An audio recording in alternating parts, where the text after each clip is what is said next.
I'm just checking out the market right now. Not sure if I'll be doing anything. How would you respond to that, Daniel? Yeah, you know what? This is actually a very, very common roadblock that, I cover with the content on my channel on YouTube. And you'd be amazed how often this actually stops us from doing our job. And that's to assist and kind of design a plan for a prospect or a homeowner, right? Well, first off, I want to start by doing this. Understand that if a prospect or someone you're talking to even mentions that, saying, oh, I'm just checking out the market right now, I'm not sure if I'll be doing anything.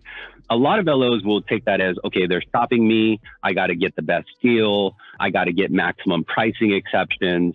And they'll just take it at face value. When really what we have to do is we have to understand the root of it and the reason why they're mentioning that. Okay. And so if we actually took a step back and we reverse engineered, like, how did we even get to that statement to begin with? And oftentimes you'll find you got to that roadblock because you invited it. So if you notice through the scripting designed in the gates of the sale, and for those of you out there listening who have my free script that I share on my website, you'll notice the wording does not allow them to give me a statement like that. And if you pay attention to your recorded calls, because our technology enables us to record our calls, you'll see where you're leaving that opening for them to give you that response. Oftentimes it comes after you as the loan officer saying, it's a great day, how can I help you? Or what are your goals right now? Or what are you looking to do? And what I like to always reference on the content all over my videos on YouTube, and it's all about controlling the conversation, not giving the microphone to the person you're talking to so that they can dictate the direction of the conversation and how the call will flow. And so kind of going like an example, right? So the reason why I say in the scripting, hey, thanks for holding, the reason why Samantha is transferring you to me is because I'm authorized to provide you the information that you need. But before I begin, let me just make sure I can even help you first. If I can, I'll show you what I could do. And if I can't, I'll point you in the right direction, save you a ton of time. The reason why that's being done is because in that verbiage alone, I'm already addressing so many concerns that I already know that the prospect has. And it's not that I'm psychic, it's just repetition and constant practice of my craft.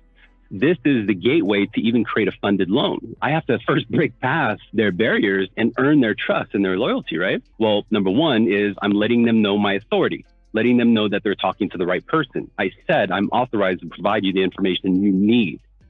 But before I begin, now I'm taking it away, right? And so they are perceiving it as, okay, good, I'm not going any further. He's just going to let me know if he could help me. That's all I want to know, right? And so I'm not allowing them to give me a statement. And sometimes as easy as saying, how are you today, right? You're giving them the microphone back. I know that we're trained, and this is coming from an originator. I am an originator. I close loans. I still produce. I still interact with the same prospects that you interact with. And one thing I never do is I never say, do you have a pen and paper? And usually if you pay attention to your calls, you're actually asking them that within 30 seconds of the call, right?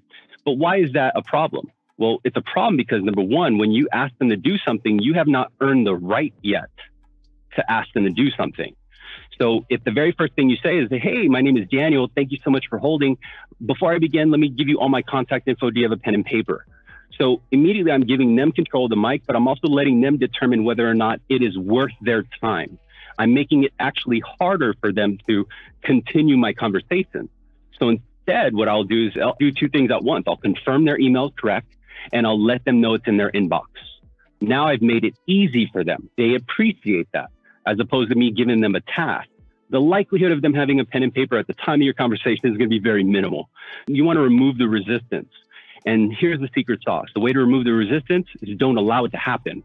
Address the objections before they come up, and I assure you, you'll have full control. In the wording of the script, the script that's laid out within the gates of the sale, drives the conversation, but it immediately takes control by setting up the proper expectation and never giving them an opportunity to even give their 2 cents. So I'm moving in a different rhythm than most of my competitors, because when you get on the phone with a prospect, you're more customer service oriented. You're more proper, wanting to be buttoned up, wanting to be professional. And I don't knock that. But the problem is they don't care about that right then and there. Why? Because you haven't earned the right yet to show them that. Just like you haven't earned the right yet to have them go find a pen and paper. And people need immediate value or they're going to cut off their attention to you. Attention is the best commodity for a salesperson. And the only way to actually keep their attention is you have to be empathetic and understand the same thing that earns your attention would be the same thing that earns their attention. What does that root from? It roots from, how does this help me? What have you done for me? What are you going to do for me?